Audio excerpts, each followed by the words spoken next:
Thank you, Rob, for that wonderful introduction. Thank you for all that you and your team did to make this such a wonderful day. And thank you for inviting me to be a part of it.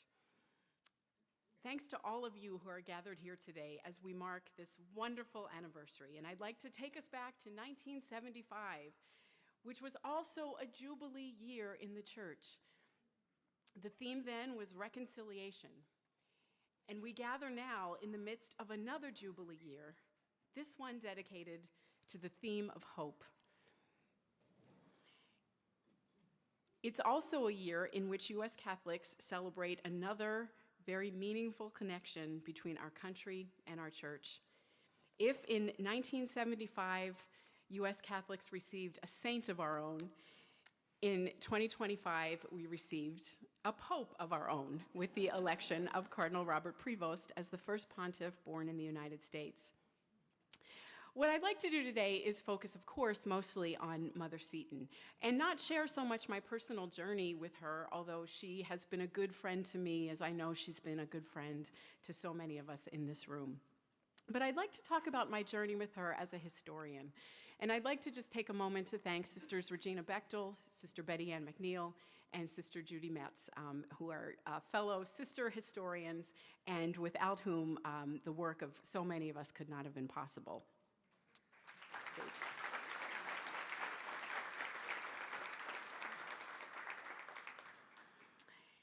From the time Elizabeth Ann Seton's cause began right here in Emmitsburg, almost 150 years ago, to its completion in 1975, I'd like to speak about why it was such an important event in the history of the Church in the United States and in the world. Toward the end of my talk, I'll explore the echoes that we find in Pope Leo's election, which, yes, did not come as a surprise to me, but was still incredibly moving and, in fact, overwhelming.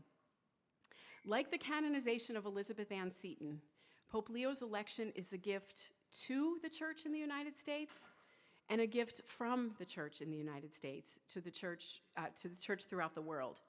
But it's also an invitation for us and all U.S. Catholics to draw closer to the heart of the Church and, of course, to God. I'd like to start by exploring why we even have canonized saints. And I do have some slides. I know some of the text might be hard to read, but hopefully you can see the images.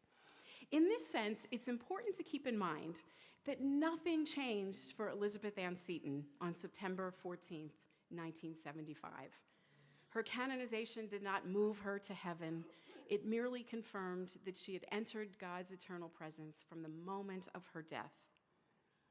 The Church canonizes new saints not for the sake of those being honored, but for the sake of the rest of us, to give us an intercessor in heaven and to help us in our own journeys toward holiness. Cardinal Sunnens of Belgium gave a really important intervention during the Second Vatican Council, where he said the Church has only one aim: to produce saints.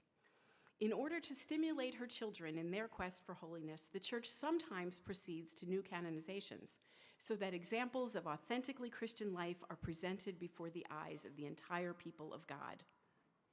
What the Cardinal was doing here was distinguishing between saints with a small s and saints with a capital S, recognizing that there are many, many more saints in heaven than those that are officially recognized as such. He went on to say that these canonized saints will be of the greatest efficacy if they are taken from all categories of the faithful, both lay and religious, from all nations, and from different conditions of life. I learned about the significance of how meaningful it could be for saints from all nations, actually not through Elizabeth Ann Seton. I was only 4 years old when she was canonized. But in October of 2010, I attended the canonization of Brother Andre Basset, CSC, a member of the Congregation of Holy Cross, which is the congregation that runs the University of Notre Dame, where I teach. Now, unlike a congregation, say the Jesuits or the Vincentians, Holy Cross had no canonized saint until this moment. So I joined a group of pilgrims from the University of Notre Dame to celebrate, and we were joined by about 5,000 Canadians. Brother Andre was a doorkeeper in Montreal, so oh Canada, there you go. Now I was expecting a rather solemn ceremony, and in truth the atmosphere before the Mass was more like a football Saturday at the University of Notre Dame. People were waving flags. There were tons of Canadian flags. But saints are rarely canonized alone. It's such an elaborate ceremony that there's usually multiple saints on any given day. There's almost always an Italian or two in the mix. They have home field advantage. Now, on that day, Brother Andre was canonized along with Saint Mother Mary MacKillop from Australia. And although the Canadians were exuberant, they were no match for the Australians. There were over 13,000 of them celebrating their very first saint. And I talked to as many of them as I could, and I asked them what it meant to them to have a saint from their nation. And it was then that I thought, what was it like in 1975? What was it like when it was our moment? So while I was in Rome, I went to the Vatican's secret archives, and I returned many times after that to explore the canonization of Mother Seton, as well as all the other canonized U.S. saints. And it was there that I found out what happened here in 1882, right here in Emmitsburg, when Archbishop James Gibbons of Baltimore, later Cardinal, was saying Mass at Mother Seton's tomb and asked the sisters if they might consider opening a cause for canonization on her behalf. Obviously, he believed Seton was holy and important, but what he said was, American canonized saints are very rare birds. Now, in his comments that day, and elsewhere, Gibbons was expressing a frustration he shared by many U.S. Catholics as they looked southward. By 1870, 17 men and women from Mexico and Central and South America had been canonized, starting with Rose of Lima in 1671. Yet not a single cause was even being considered from either the United States or Canada. A historian named John Gilmary Shea was another one of the people who was talking about the need for an American saint. And he said U.S. Catholics were searching for a saint who lived and died and labored in our land among circumstances familiar. This was evident in the video we just saw. You want to feel a connection with a saint, a sense that their story is also your story. And that's the way we do it, by canonizing saints from the places that we know.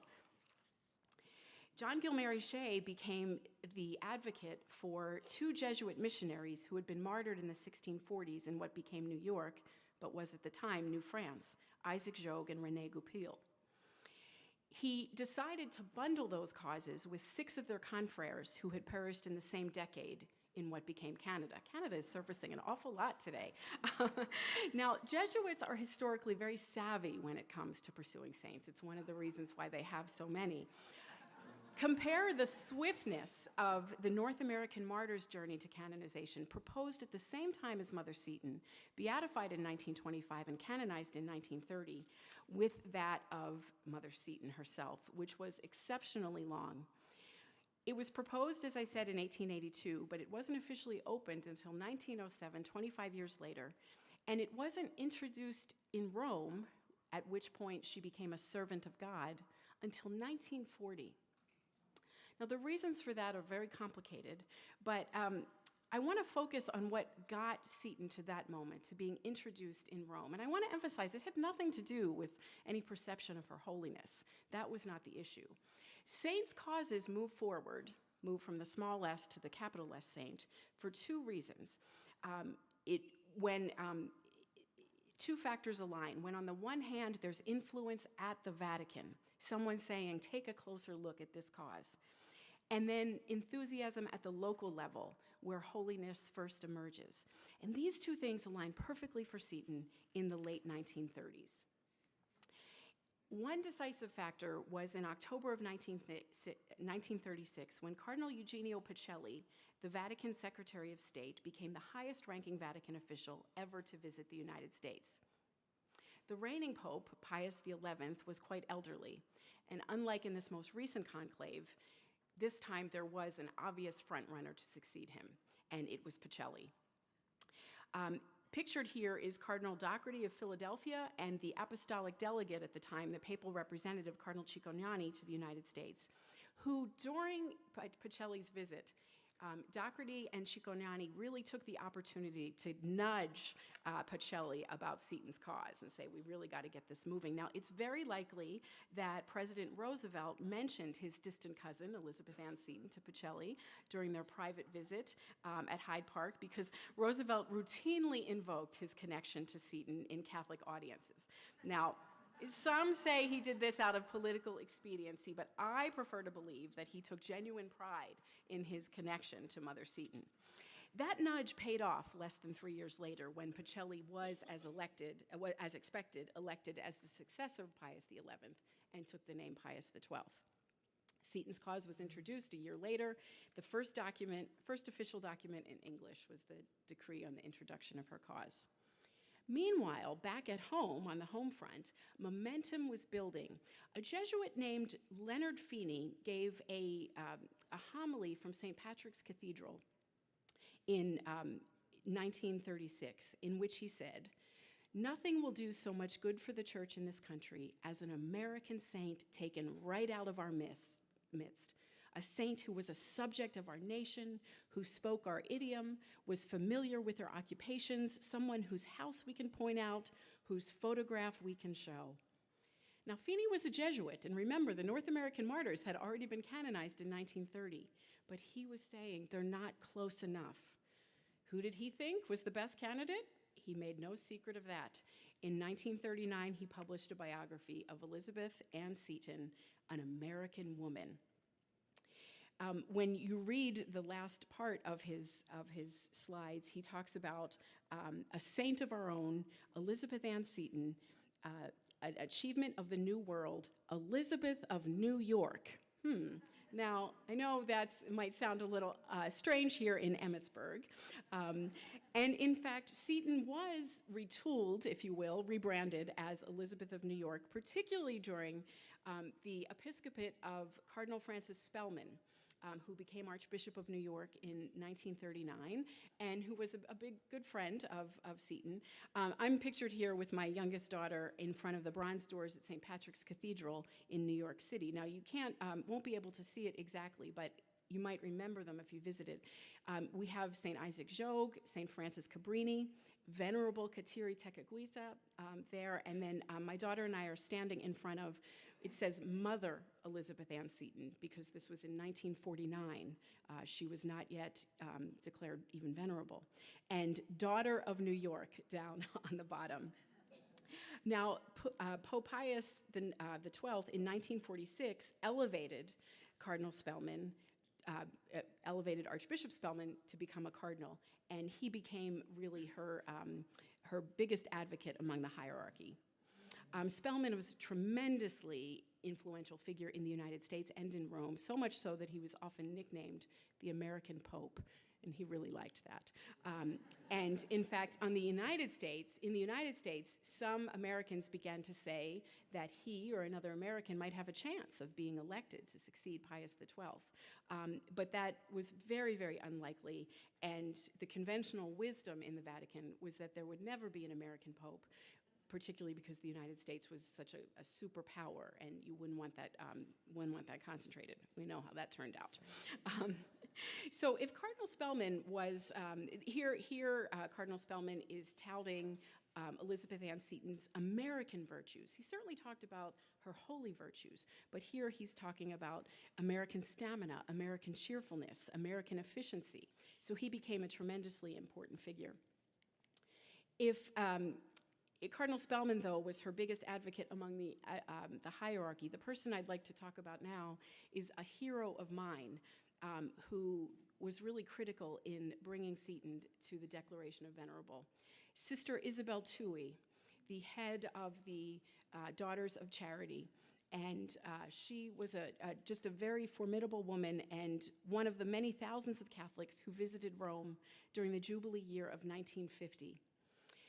She went on a pilgrimage, but Sister Isabel also went to the Vatican to straighten some things out. Now,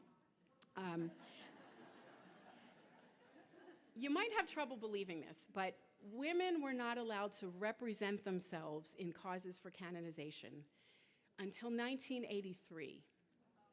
So women had to work through male postulators, and usually from the congregation in which they were closely associated. So in this case, it was the Congregation of the Mission, the Vincentians. Now, I won't go into it right now, but suffice to say, it did not always go so well. And what Sister Isabel did was bring all the Seton communities together, the Daughters of Charity and the 6 diocesan community Sisters of Charity that considered her their mother, and founded in 1947 the Conference of Mother Seton's Daughters, which became the basis for the Federation. She brought them together to come to terms with their shared history and to champion Seton's cause and to insist that even though women could not officially represent Seton's cause to the Vatican, she went to stand up for Seton's cause and for the sisters and really moved the cause past the impasse that was delaying it. The details of this, I have a picture up there of me, which next to it on a trip to Rome I took in October 2016. And it's not a very flattering picture, but I can tell you, I am so excited in this picture because at the time, the way the Vatican Archives works is it's only open through papacies. So at this time, it was only open through the papacy of Pius XI. So I couldn't see anything official after 1939. Now, sometimes the archives of different congregations adhere to that Vatican stipulation, but sometimes they don't. So I took a big chance and went to the Congregation of the Missions Archives in Rome, and I didn't mention the Vatican requirement, and I was just hoping. And the archivist, God bless him, wheeled out this tremendous cache of documents, and this is how I was able to piece it all together. It's a tremendously complicated story. This, I learned, was the reason. Had Sister Isabel not succeeded in bringing the sisters together, it is very likely that Seton would not have been declared venerable on December 18th, 1959. Again, not because of Seton and her holiness, but because of the politics. This marvelous photo, there is Sister Isabel back in Rome for the declaration of Seton as venerable. The picture of her in her coronet, surrounded by the varying styles of black caps, made for a striking image. And of course, you can see Cardinal Spellman there as well. Seton's cause united the sisters and laid the basis for the Federation. And I have to tell you, during the Mass, when I saw you all walking up carrying the banners, it moved me to tears. And I thought about how many wonderful things have come from Seton's cause. I'm not going to have a chance to talk about miracles, but after she was declared venerable, it was time to talk about miracles, and we could be here all day if we started talking about them. Seton was beatified on March 17th, 1963, and it was not just Catholic news. The Saturday Evening Post, for example, referred to the event as the ecclesiastical coming of age, equivalent to the election of John F. Kennedy just 3 years before. That beatification occurred between the first and second sessions of Vatican II. So I want to go back to Cardinal Sunin's intervention. After making the argument that saints should come from all nations, he went on to point out that at that point in 1964, 90% of canonized saints came from just 3 countries: Italy, Spain, and France. And he talked about the need for the globalization of the canonization of the saints. And so that is, in fact, what happened in 1975. Yes, it was a celebration particularly for U.S. Catholics, but it was also a celebration for the global church, which added, as Pope Paul VI said in his homily, an American flower to the calendar of sanctity. He quoted Cardinal Spellman in his homily, those very words that I showed a few minutes ago. American flags were flying all over. Those of you that were there can testify to that. It was a wonderful, and look, there's just one banner hanging from St. Peter's balcony. Elizabeth Ann Seton was the only saint canonized on the 14th of September, 1975, which was, she didn't have to share her day with anyone. Now again, it was not about her, it was about us, but it was truly a triumph. 1975, in addition to being a Jubilee year, was also the United Nations Year of the Woman. Time magazine actually speculated that the Vatican had decided to canonize her as a nod to women's lib. Probably not. Nevertheless, it was a wonderful moment for women. Certainly for the sisters. Sister Hildegard, a sister of charity, became the first woman to read at the liturgy. There were all sorts of milestones. Now, Americans, those of you that were lucky enough to be in Rome, that's wonderful, but there were wild celebrations here in Emmitsburg and throughout the United States. I've looked a little bit at some of the celebrations that occurred at Notre Dame, and it's really wonderful to see what was happening at that time. Now, what I haven't done research into yet is what the celebrations looked like at Villanova University in Philadelphia. But I have no doubt that Seton's canonization represented a very special birthday present for a student from Chicago who turned 20 years old on September 14th, 1975.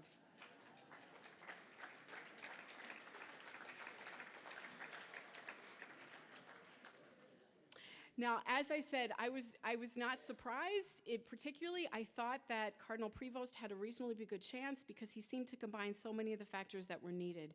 He has a pastor's heart, he had tremendous administrative experience, but above all, he had a global vision of the church. Yes, he was born in the United States, but he went from the United States to Peru, traveled all over the world as the head of the Augustinians, worked in Rome, thinking about the kind of bishops that should appointed all over the world. And so the reason I believed it was possible, because this is a US-born person who was elected Pope not as some kind of flex of American power, but in fact it's opposite, because of his keen awareness that the United States is not the center of the world or the church.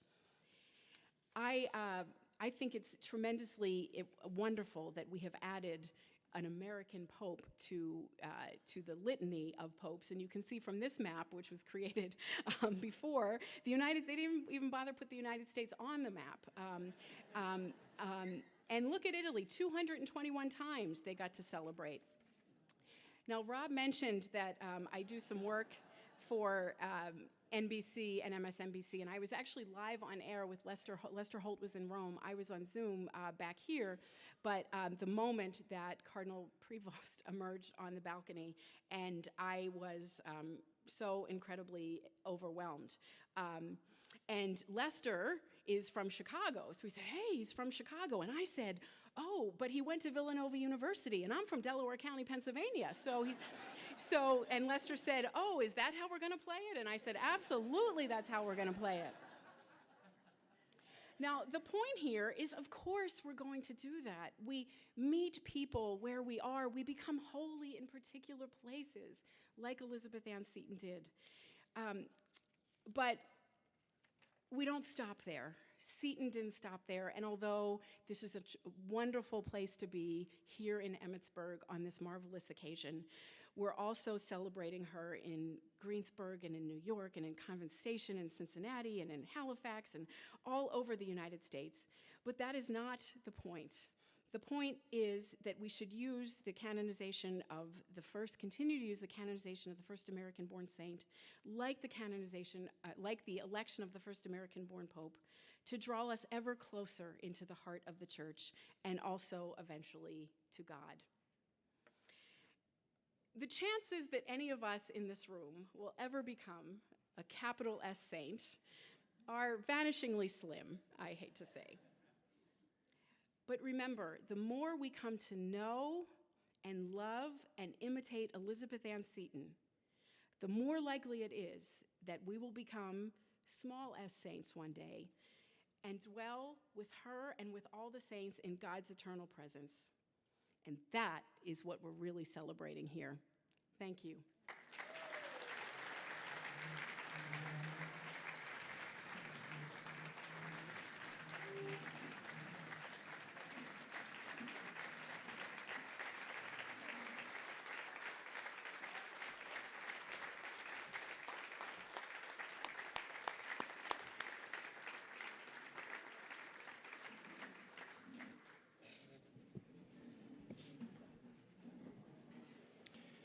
Kathleen, thank you so much for your presentation. You've made this room, who was already proud of our saints, so much more proud. Thank you for your wisdom and knowledge about Elizabeth Seton and the beautiful providential process that led to the canonization.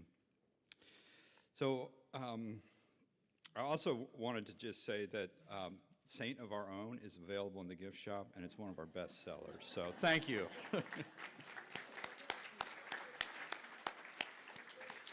So finally, I just want to close by thanking Kathleen and thanking all of you for joining us here today. I hope that you'll take time to visit the exhibits. One of us, The Making of an American Saint, is the temporary exhibit on the canonization. It's just off the lobby behind the gift store. And also, feel free to take time in our homes. The historic homes are open. So this concludes our lunch presentation. Have a great afternoon.